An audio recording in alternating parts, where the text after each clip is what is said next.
Thank you, Mike. And that falling of the microphone will also be heard around the world. Thank you all. I have 2 points to make tonight, only 2 because it's only 20 minutes. And before I get to the first point, I'm going to tell a little story about what happened to me the other day at Thomas More College, and I wrote about this in the Catholic Thing, which appeared today, but I don't suppose you all have read the Catholic Thing. It was the first time that such a thing had happened to me in my now 34 years of teaching at college. I started teaching freshman composition in 1985. This never happened to me before. So this was at my 9 o'clock to 11 o'clock humanities class. We were in ancient Rome. We've just finished with Lucretius's On the Nature of Things. We're making our way to Virgil. The kids have, it's a long class, it's 2 hours long, but they're in no hurry to leave. In fact, they usually stick around, a lot of them stick around for a few minutes afterwards to chat. And a couple of the young ladies stuck around the other day because they have they had a poetry night coming up, a poetry recital. And they were we were talking about what poem they would be doing, each one of them would be doing. Now, the idea of committing to heart a work of great literature is foreign to most people.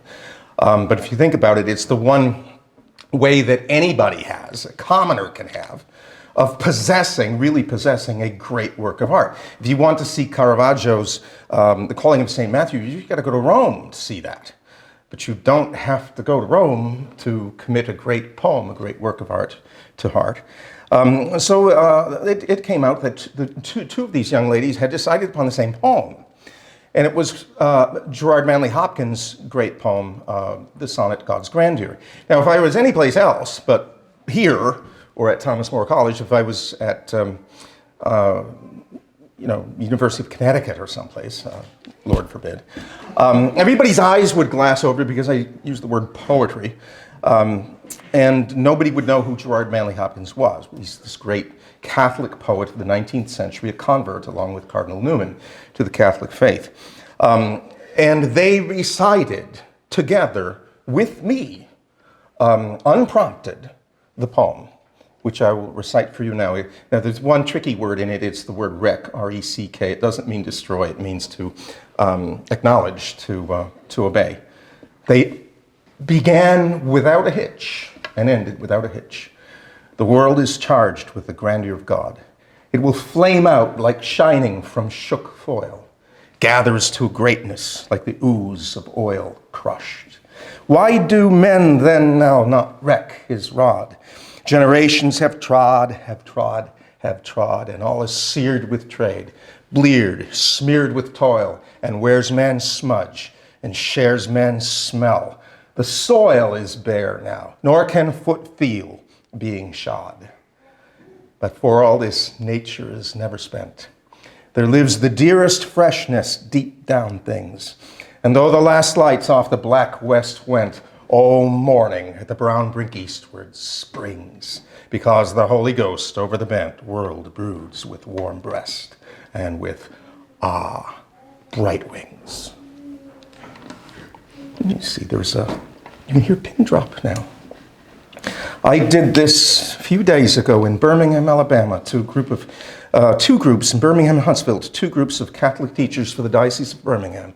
And though these teachers in Catholic schools down in the diocese know nothing about poetry, even their spirits were attentive because of the power of this music, the power of the imagination. That had not happened to me in 34 years. Okay. Why is it important? Why do I care about it? I look at, by the way, I am not a Chicken Little. I am not saying that the sky is going to fall. The sky fell years ago. Somebody said, well, one of these Facebook questions, what would you do if you were one of the last survivors of a fallen civilization? And my answer was, would?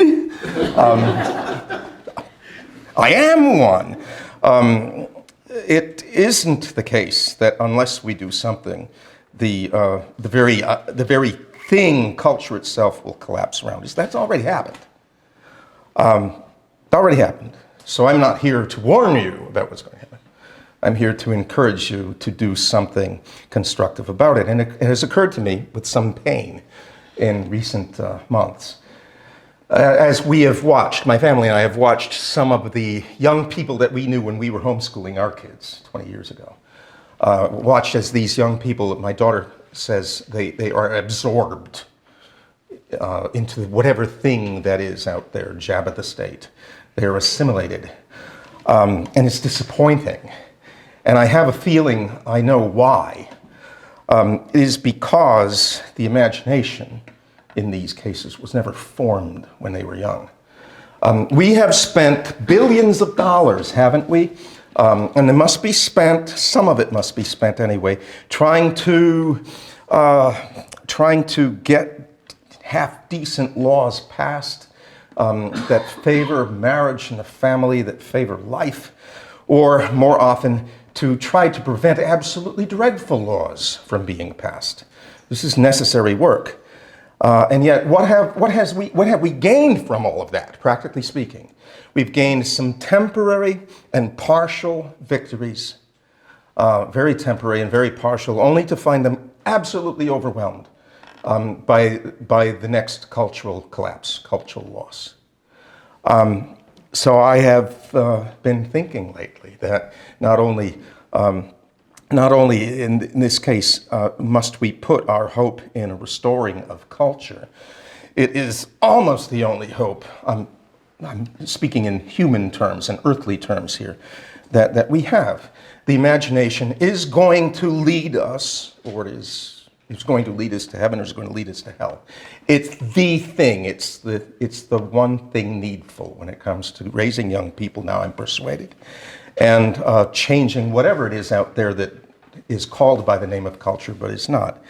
I like to think about the silly old joke where Satan and St. Peter have gotten together a ball club, and St. Peter thinks that he's going to have a grand time winning because he's got Lou Gehrig and Stan Musial and all the other great good men of baseball. How can Satan possibly win? And Satan says, well, I don't care about that. I have all the umpires.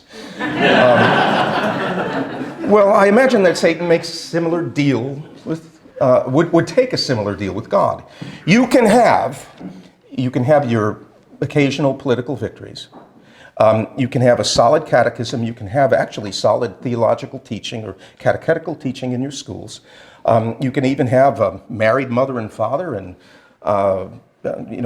some decent order in the household anyway.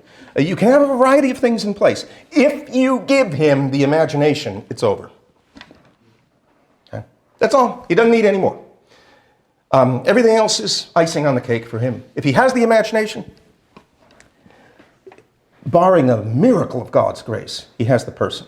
If he has the imagination, he's got the whatever we should call it, which is not a culture. He's got that. That's it. It's over. Okay. Who said so besides me? Everybody said so. C.S. Lewis said so because Plato said so.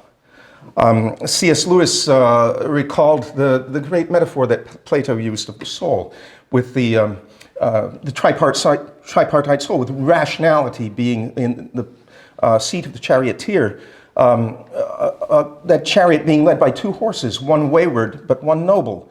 The wayward horse is the appetite. It will always go towards immediate, gross, earthly fulfillment of its passions.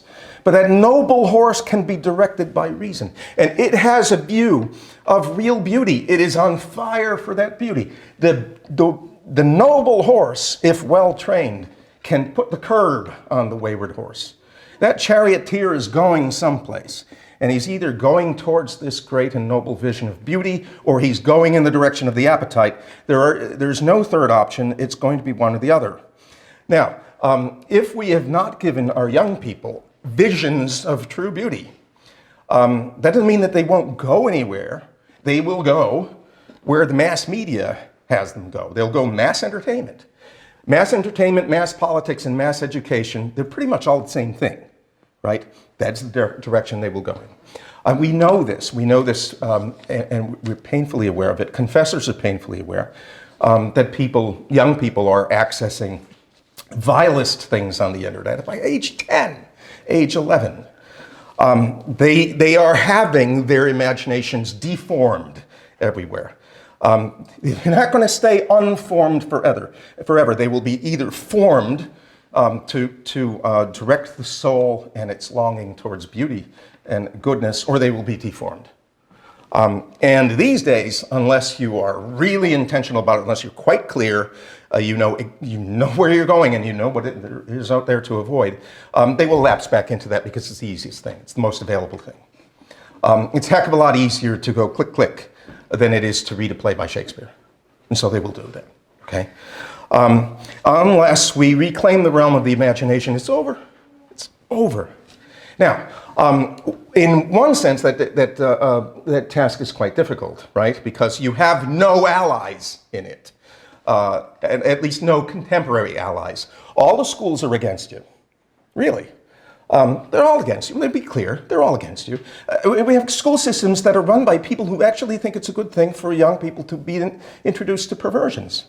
Those are the minds that are directing your kids. That's it. There are no allies. The mass phenomena are no allies. Half the time your churches are no allies. We do have, however, in that sense it's a difficult task, but it's also the easiest task in the world because we have plenty of allies. We know who those allies are at Thomas More College. We have allies with names like Michelangelo, Dante, Bach, Brahms, Beethoven, Virgil, Homer, Aquinas, Augustine. They're our allies. All of them are our allies. What do they got? American Idol? The Bachelor. That's what they have. I've got Caravaggio. We have that. And people are starved for beauty. They need this vision of beauty. I'm absolutely persuaded these days that some of our moral problems are actually problems of the imagination. It is impossible for some young people even to imagine what it's like to lead a sexually continent life, to fall in love, really to fall in love and to get married and to have a bunch of kids and to be happy. They don't know. It's not in their field of imagination. Theoretically, they might know that it's possible. They can't imagine it. They can't imagine what it's like actually to worship God in fullness of heart. They have no vision of beauty. So in this sense, it's easy for us. We are not giving a competing vision of beauty. There is none, okay? We'd be the only game in town in that sense, but the only game with everything else pitted against us, everything else pitted towards the collapse, the sewer, and so on. Now, that's the point I'm going to make to you. And the second point following on the first is that's what goes on here at Thomas More College. I mentioned that anecdote not because it's unusual. I see there's things like that all the time. Every week, something happens to me at school that has not happened to me in 34 years. It's always something. These guys singing up here like this, that never happened to me before I came here. Mr. O'Connor here has been leading them in song since he was a freshman. He just shows up as a freshman and says, we need to have a scola. That's never happened, right? That happens here. Now think. This is actually kind of depressing to think, but I'm going to put it in a good light. If there were 100 schools like Thomas More College all across the country, we would still be only educating about the number of students that are at a small to medium-sized state college, state university. If there were 100 such at Thomas More. However, Thomas More College and places like it, there aren't that many. They are perhaps the only game in town.